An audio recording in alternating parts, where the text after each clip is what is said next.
బయటనే కాదు ఇంట్లో కూడా రక్షణ లేకుండా పోతుంది. ఈ టెక్నాలజీ ఏమంటే ఎక్కువైందో కానీ ఎవ్వరు చూడు ఏడ కెమెరాలు పెట్టిండో ఏం నుంచి ఫోటోలు దింపుతాడో అర్థమైతలేదు. ఇగో గట్నే గీడ కూడా కొంతమంది బడవేగాళ్ళు ఆడోళ్ళ కాలేజీల బాత్రూమ్లల్లా వీడియోలు తీస్తున్నారట. మరి గా ముచ్చటేందో పురా గరుచుకోవాలి కదా పారి.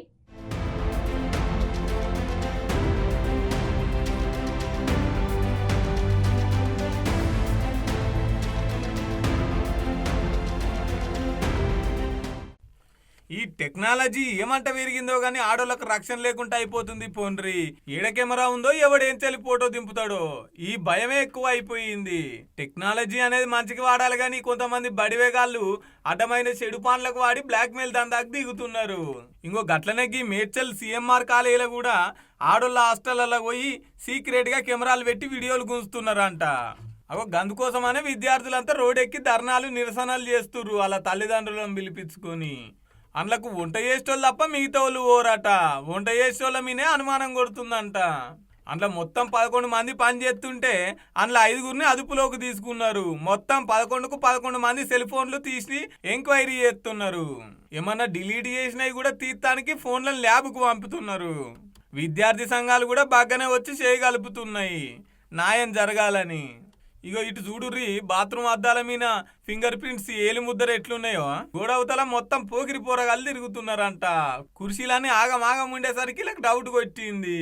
పిచ్చి పరాకాష్ఠకి చేరడంటే గిదే అంటారు కావచ్చు. ఇంకెక్కడ పోయి బతుకుమంటారు పాపం ఆడపిల్లల్ని. ఇంట్లో రక్షణ లేదాయే బయట రక్షణ లేదాయే. పోలీసు వాళ్ళు అయితే ఎంక్వైరీ చేస్తున్నారు. విద్యార్థుల పానాలతో చెలగాట మాట్లాడు కాకపోతే ఏంది ఈ బడివేగాళ్ళకి ఏం పోయే కాలం కావచ్చు. యాజమాన్యం వార్డెన్ నిర్లక్ష్యం అయితే కళ్ళకు కొట్టొచ్చినట్టు కనబడుతుంది. పట్టించుకున్న నాదుడే లేడు. ఓ పోలీస్ అన్నలు గా దొంగ బడివేగాళ్ళు ఎవరో దొరకబట్టి తొందరగా పెండి కొడుకుని చేసి లోపలేయాలని కోరుతున్నారు పబ్లిక్.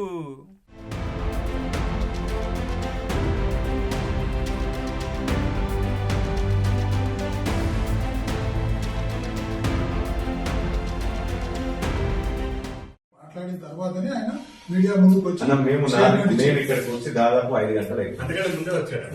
5 గంటల నుంచి వెళ్ళి ఏసీపీ గారు ఎక్కడ మాట్లాడలేదు. పిల్లలతో నేను మీడియాతో ఏమంటున్నానా పిల్లలతో మాట్లాడినాక పిల్లలు ఎందుకు అంతసేపు మళ్ళీ ఎందుకు కూర్చుంటున్నారు? ఏవా అక్కడ మంచి నీళ్ళు అందుతున్నాయా అందుతలేవా కనీసం ఒక ఇన్స్పెక్షన్ అనేది జరగట్లేదంట. అంటే మేనేజ్మెంట్ నుండి అక్కడ వాటర్ చేస్తుందో ఇన్ఛార్జ్ చేస్తుందో మాట్లాడుతున్నాం.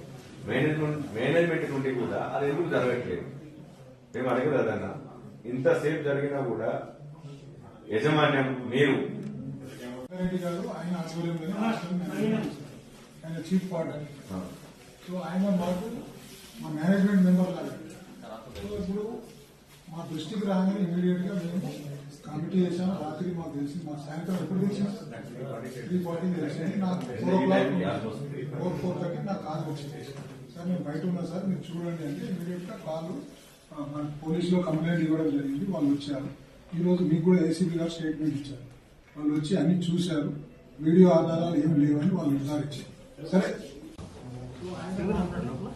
మేనేజ్మెంట్ మెంబర్ తర్వాత బయట ఇస్తారంటే రాత్రి మాకు తెలిసి మా సాయంత్రం మాట్లాడతాం.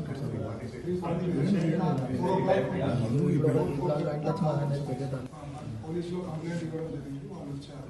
ఈ రోజు మీకు కూడా ఏసీబీ గారు స్టేట్మెంట్ ఇచ్చారు.